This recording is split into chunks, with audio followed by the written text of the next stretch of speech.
Good evening सभी 11th के students को। जैसा कि आप लोग को पता है कि हम लोग का भी रोटेशनल मोशन चल रहा था, उसमें हम लोग सेंटर ऑफ मास, टॉर्क वगैरह सब पढ़ लिए थे। सेंटर ऑफ मास निकालने के लिए जो हम लोग फार्मूला सीखे थे एक्स बार और वाई बार, उस फार्मूले को आज प्रूव करेंगे। ठीक है, तो ध्यान से देखिए। रेशियो फार्मूला पहले हम लोग देखते हैं। Ratio formula for calculation of centre of मास।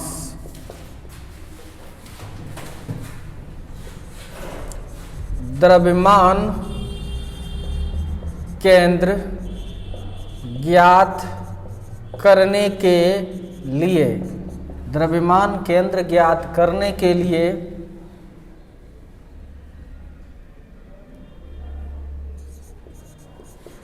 अनुपात सूत्र या रेशियो फार्मूला। देखिए रेशियो फार्मूला हम लोग कैसे निकालेंगे, ध्यान से देखिए, समझिए। अगर कोई मास है ये m1, कोई मास है m1 और दूसरा मास जो है ये मास है m2। क्या है? m2। समझ में आ रहा है? अगर ये m1 बड़ा है, m1 क्या है? बड़ा है यानी ज़्यादा है, और m2 क्या है? कम है। तो बताइए सेंटर ऑफ मास इसके नज़दीक होगा, m1 के नज़दीक कि m2 के नज़दीक? वेरी गुड, यही हम सुनना चाह रहे थे। आंसर है m1 के नज़दीक। मान लीजिए ये x डिस्टेंस है। कितना डिस्टेंस है ये? x1 डिस्टेंस है, और ये का कितना डिस्टेंस है? x2। कितना है? x2। कोई दिक्कत? मास कौन बड़ा है बताइए? इफ m1 बड़ा है किससे? m2 से। कोई दिक्कत?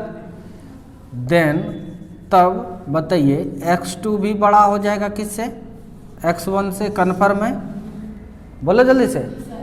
अगर m1 बड़ा है, m1 बड़ा है किससे?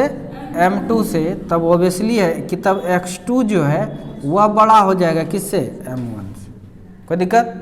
तो इसका जब रेशियो देखा गया, ध्यान से देखिए, इसका जो रेशियो जो है कुछ इस तरह का आता है। अगर m1 बाय m2 करें, m1 बाय m2 करें तो वो आ जाएगा x2 बटे x1।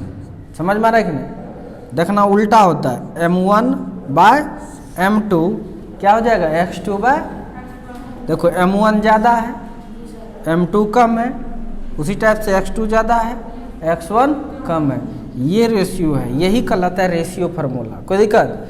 अगर आपको m1 पता हो, m2 पता हो और एक ठो x1 पता हो तो दूसरा x2 आप आराम से निकाल लीजिएगा। समझ में आया? तो ये फार्मूला जो है, यही फार्मूला को कहते हैं रेशियो फार्मूला। ये फार्मूला क्या है? Ratio formula. It is called ratio formula. लिख लीजिए तो, it is called ratio formula. इस पर एक क्वेश्चन दे रहे हैं, किसी निकाय के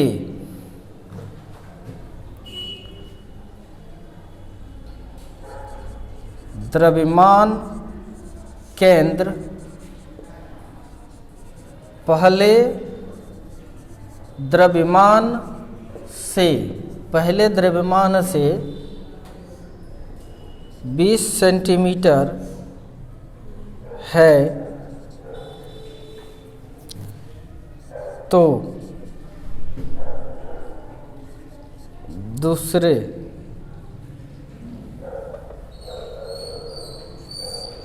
चार kg द्रव्यमान से 20 सेंटीमीटर है तो 10 kg द्रव्यमान से 10 kg द्रव्यमान से द्रव्यमान केंद्र की दूरी क्या होगी? बना के दिखाइए तो।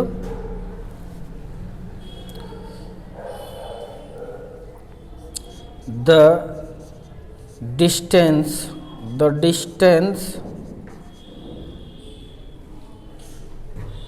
of center of mass from 4 kg object is 20 centimeter, then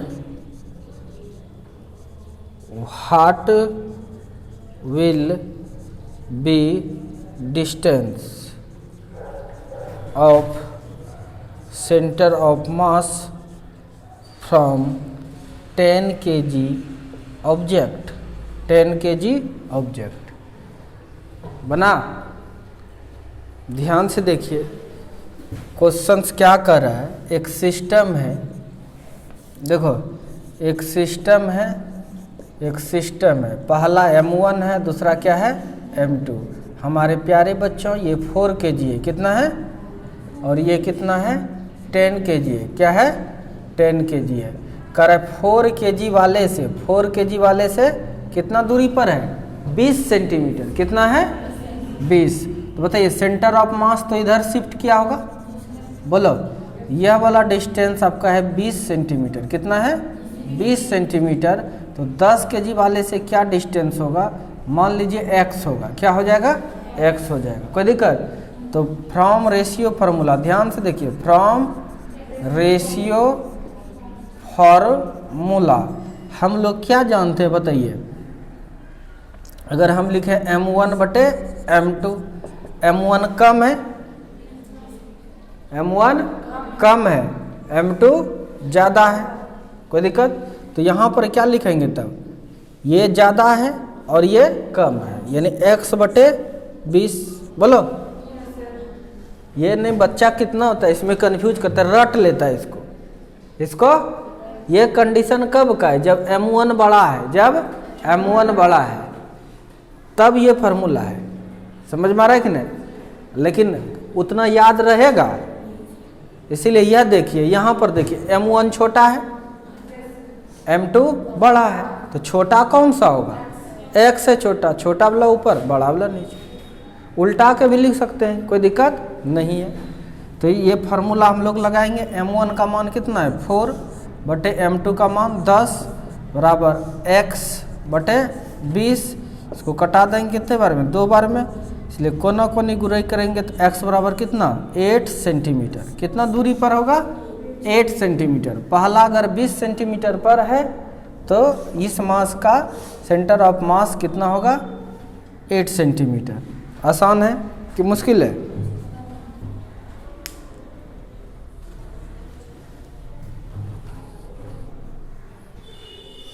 मिटा दो इसको।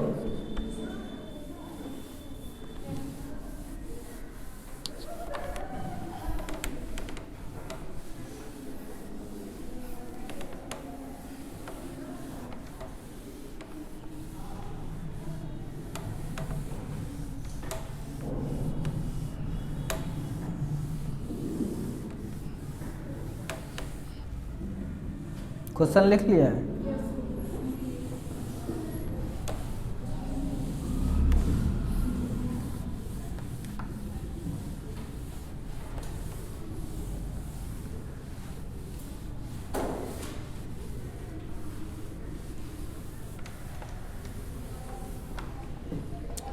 अब नेक्स्ट क्वेश्चन पर आते हैं।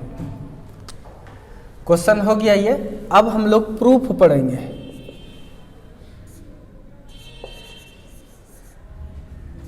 Proof of formula of centre of मास। ठीक है, द्रव्यमान केंद्र के सूत्र का प्रूफ, मतलब सत्यापन। क्या सीखे थे हम लोग, x bar is equal to, बोलिए M1 x1 plus M2 x2 bye क्या था M1 प्लस M2, यही था ना। इसको प्रूव करना है। y bar is equal to M1 y1 plus M2 y2 by m1 plus m2। कोई दिक्कत? नो दिक्कत।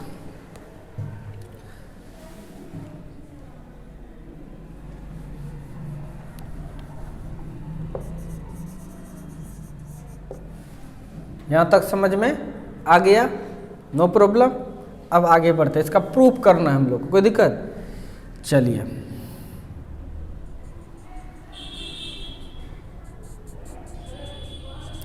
ये एक्स एक्सिस ले लीजिए और ये क्या है? Y axis. देखो यहाँ पहला एक मास रखे हम लोग m1 यहाँ, दूसरा रखे कहाँ? एक्स एक्सिस में। पहले निकाल लेते हैं। ये है इसकी पोजीशंस x1 कितना है, और इसका पोजीशन मान लीजिए x2 है। कितना है? x2। तो बताइए सेंटर ऑफ मास किधर होगा? सेंटर ऑफ मास किधर होगा? अगर मान लो ये बड़ा है, ये बड़ा है, ये बड़ा है, कोई दिक्कत? तो ऑब्वियसली सेंटर ऑफ मास ये होगा, सेंटर ऑफ मास। समझ में आ रहा है कि नहीं? यहाँ तक किसी को कोई दिक्कत? नो दिक्कत।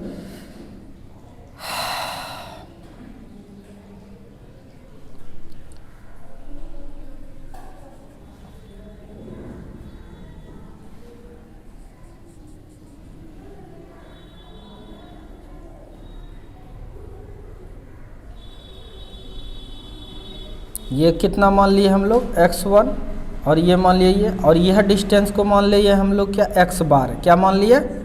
x बार। समझ में आया कि नहीं आया? ये डिस्टेंस क्या मान लिए हम लोग? x बार। कोई दिक्कत? तो अब चलिए लेट, ये सब लिख लीजिए। लेट, लेट मतलब माना। क्या क्या माना? x बार जो है position, position of centre of मास। क्या है? ध्यान दीजिए, पोजीशन ऑफ सेंटर ऑफ मास। इस सेंटर ऑफ मास का ये पोजीशन थे। अच्छा, x1 क्या है? Position, position of m1 mass, m1 mass. x2 क्या है? पोजीशन, पोजीशन ऑफ m2 मास। ठीक है, समझ में आ रहा है कि नहीं? तो इस चीज़ को प्रूव करना है हम लोग को।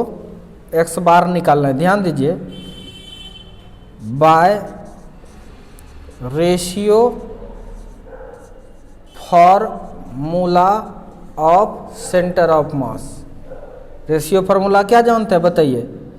m1 बड़ा है बटे m2। तो बड़ा कौन सा है? ये वाला बड़ा है कि ये वाला बड़ा है? ये वाला बड़ा है। इस चीज़ को मान लीजिए, ये मान लीजिए कि ये कुछ है L1 है। कितना है? L1। और इसको मान लीजिए क्या है? ये L2 है। क्या है ये? L2। कोई दिक्कत? तो आप क्या कीजिएगा बताइए? L2 बटे बड़ा है ना, ये इधर भी बड़ा लेना है, L2 बटे L1। ध्यान दीजिए, इधर दिक्कत हो जाएगा नहीं तो। L2 बटे L1। अब चूंकि L2 तो माना होना है नहीं हम लोग, L2 बताइए क्या होगा? आप सोचिए तो नहीं। L2 के जगह पर x2 माइनस x बार कर सकते हैं। देखो x2 पूरा है, पूरा 10 मीटर है, और इतना सा अगर 6 मीटर है तो ये 4 मीटर नहीं बचेगा। यानी पूरा x2 है, पूरा x2 है। x2 में x बार घटा देंगे तो बच जाएगा ये L2। यानी L2 मानेंगे हम लोग नहीं, यानी इसको हम लोग लिख सकते हैं क्या तब? x2 minus x1। क्या लिख सकते? सॉरी, x2 माइनस x बार, x2 माइनस x बार। कोई दिक्कत?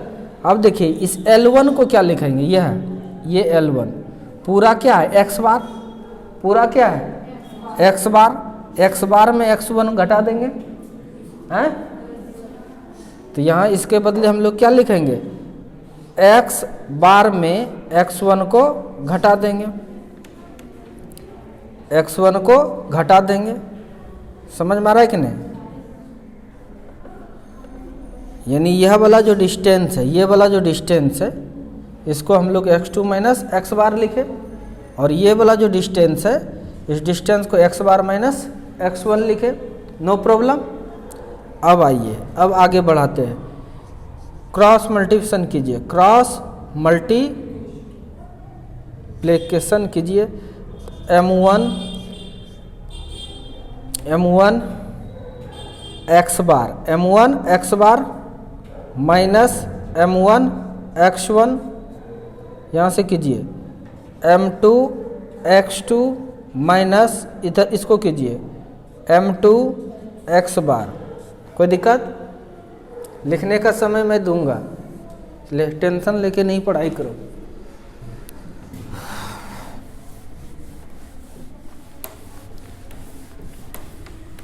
पहले चीज़ें को समझना है।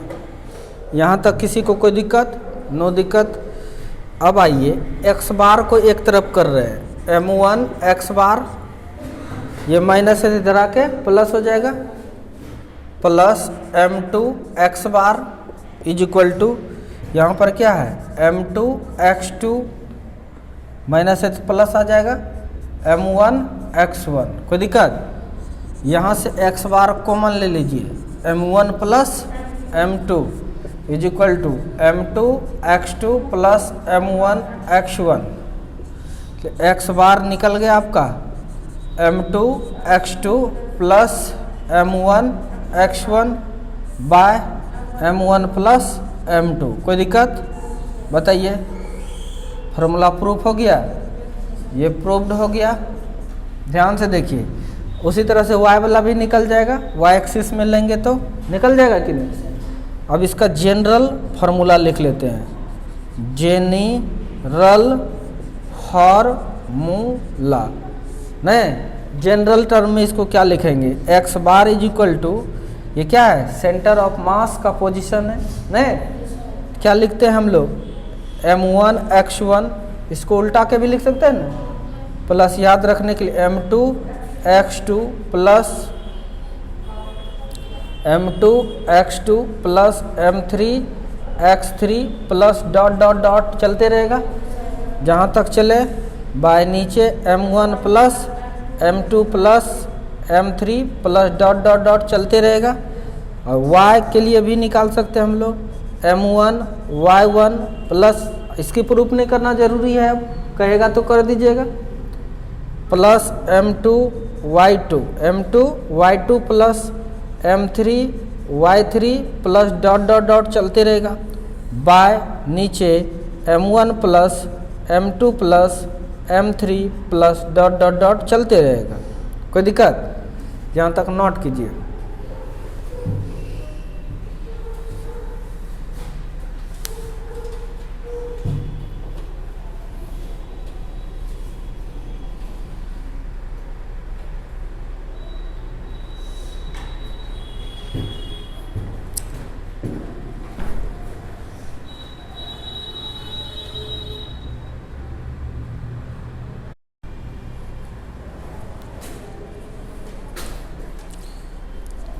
चलिए तब ध्यान दीजिए, अब आगे बढ़ते हैं हम लोग। अगर वेक्टर फॉर्म, सेंटर ऑफ मास का वेक्टर फॉर्म,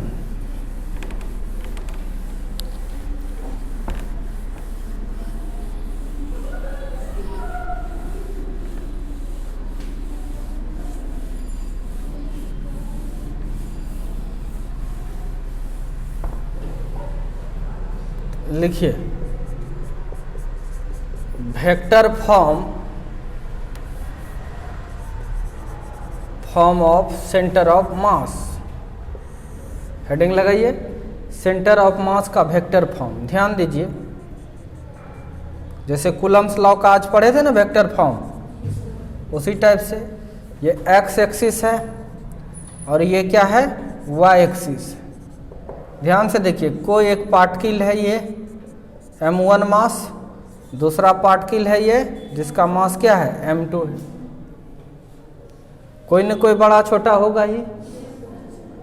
मान के चलिए इसका पोजीशंस पहले क्या है r1, कितना है r1, इसका पोजीशंस क्या होगा r2। कोई दिक्कत? समझ में आ रहा है कि नहीं? तो सेंटर ऑफ मास अगर निकालिएगा तो कहीं ना कहीं तो होगा ही।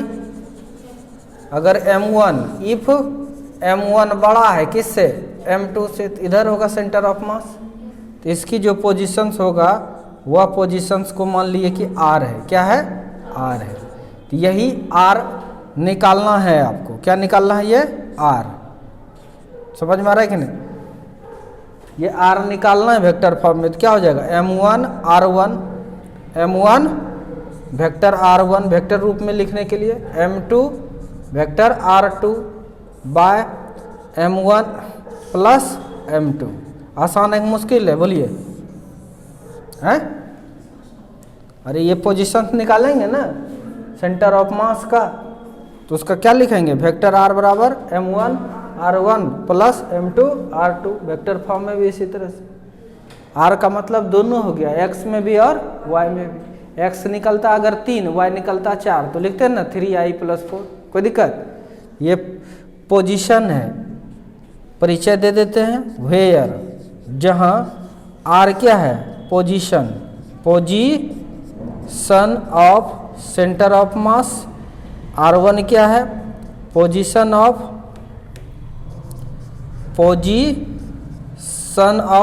M1 मास, M1 मास। और R2 क्या है? Position of M2 mass. Position vector लिखो, पोजीशन वेक्टर लिखना चाहिए। Position vector, vector of centre of mass, position vector of M1 mass, M1 मास। और ये भी होगी आपका पोजीशन वेक्टर ऑफ M2 मास। आ गया समझ में? वेक्टर फॉर्म में रहेगा तो इस तरह से आप लिख सकते हैं। कोई दिक्कत? फटाफट तुरंत। अगर मान के चलिए मास दे दिया है, मास दे दिया है, पोजीशन जो बता रहा है वेक्टर में दे दिया है। किस में दे दिया? ये वेक्टर में देगा, फटाक से निकाल लेंगे, कोई दिक्कत नहीं है। लेकिन ऐसा नौबत आएगा नहीं, लेकिन आएगा तो ये भी याद रखना है। कुछ नहीं, इसी के तरह ये भी फार्मूला है, इसका भी जनरल फार्मूला में चलते रहेगा। लिखिए उसको, लिखिए उसको।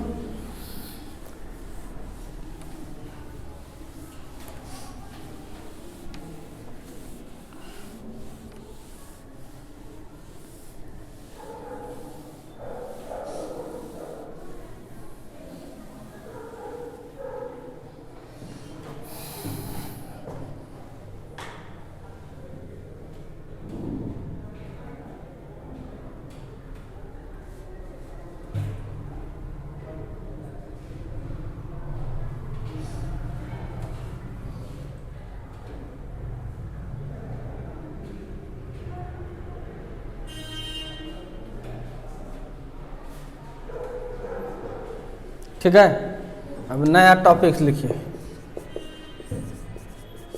Centre of mass, centre of mass of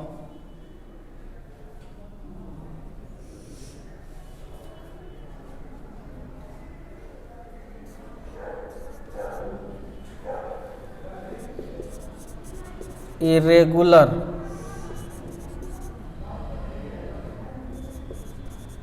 shape object, shape body, अनियमित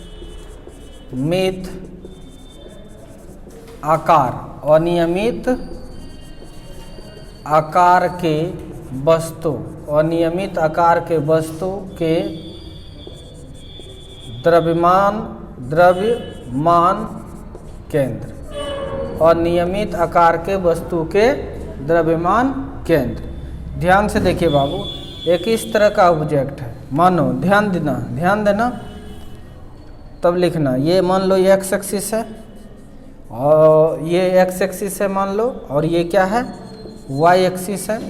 एक ऑब्जेक्ट है इस तरह का है, इसका कोई शेप का कोई तौर ठिकाना नहीं है, इरेगुलर टाइप का है। कोई दिक्कत? इसका कैसे निकालेंगे? पूरे का मास मान लो कि m है, पूरे का मास क्या है, m है पूरा। मास है ये ऑब्जेक्ट का, मास ऑफ ऑब्जेक्ट, ये बॉडी मास है। कोई दिक्कत? तो रेगुलर शेप तो है नहीं, सेंटर ऑफ मास कैसे पता करेंगे, भारी दिक्कत होता है नहीं। तो इस ऐसे ऑब्जेक्ट का सेंटर ऑफ मास मानो ऐसा कुछ रखा हुआ, इसको बैलेंस में हमको रखना है, बैलेंस में रखना है, उसके लिए सेंटर ऑफ मास पता करना जरूरी है। बोलो, तो नीचे रखा हुआ है और कहीं चीज़ पर उसको रखना है, सेंटर ऑफ मास पता होनी चाहिए। इसका सेंटर ऑफ मास कैसे पता करता है, यह देखिए। पहले एकदम छोटा छोटा टुकड़ा कर लेता है, पहले छोटा छोटा टुकड़ा कर लेता है। ये टुकड़ा कर लिया एक ठो, फिर दूसरा टुकड़ा कर लिया, नहीं समझे? सब का अलग अलग सेंटर ऑफ मास निकाला। पूरे का मास m है तो छोटा मास क्या हो जाएगा, dm। क्या हो जाएगा, dm। इसकी पोजीशंस मान के चलिए x1 है, कितना है, x1 है। तो इसका पोजीशंस क्या हो गया, x2 हो गया। हुआ कि नहीं बताइए, है? इसी तरह से सबका निकाल लेता है, सबका निकाल लेता है। और सेंटर ऑफ मास अगर इसका पता करना होता है x बार, क्या, x बार। जानते हैं कैसे निकलता है? इसके लिए ध्यान से देखिए, तो क्या लिखते हैं हम लोग, m1 x1, यही लिखते हैं m2 x2 plus dot dot dot चलते रहता बाय नीचे। फिर क्या लिखते हैं हम लोग, m1 प्लस m2 प्लस चलते चलते रहता डॉट डॉट डॉट। समझ में आ रहा है कि नहीं? तो ध्यान से देखिए, ये जो m1 है, ये जो m1 है, ये हुआ m1 बराबर dm, नहीं m2 बराबर भी क्या है, m2 बराबर भी dm। नहीं समझे? बहुत सारे पार्ट में दिए हैं। तो इसका मतलब इस x बार के जगह पर यहाँ d लिख सकते हैं, dm। इसको भी क्या लिख सकते हैं हम लोग, dm। बोलो जल्दी से, हैं? हर जगह क्या होगा, dm dm dm, हैं? तो ये सब मास को जोड़ देंगे, छोटका छोटका छोटका छोटका जितना मास है, तो पूरे का मास नहीं हो जाएगा? बोलिए, पूरे का मास हो जाएगा कि नहीं? और बहुत सारे को, बहुत सारे छोटा छोटा चीज़ को जोड़ते हैं, नहीं समझे? तो वही क्या बनता है, एक बड़ा चीज़ बन जाएगा। बोलो, उसी को बोलते हैं इंटीग्रेशन। छोटे छोटे को जोड़ के जो बड़ा करते हैं उसको क्या बोलते हैं हम लोग, इंटीग्रेशन। इसका मतलब ये इंटीग्रेशन हो गया किसका, बताइए, dm x का। बोलो जल्दी से, किसका इंटीग्रेशन हो गया, dm x का। ये फार्मूला केवल याद रखना, कोई न्यूमेरिकल्स इस पर आपको नहीं बनाना है, आपको इस पर कोई न्यूमेरिकल्स नहीं बनाना है। ये फार्मूला केवल दिमाग में रखना कि इरेगुलर शेप का कोई ऑब्जेक्ट है, ध्यान से देखिए, इरेगुलर शेप का कोई ऑब्जेक्ट है तो उसका भी सेंटर ऑफ मास इस फार्मूले से हम लोग निकाल लेते हैं, कैलकुलस का इस्तेमाल करके। कोई दिक्कत? तो बस आज ध्यान दीजिए, आज का क्लास बस यहीं पर समाप्त करते हैं, फिर कल और आगे बढ़ाएंगे और इम्पोर्टेंट बातें को हम लोग सीखेंगे इस चैप्टर का। तब तक के लिए धन्यवाद, बाय बाय।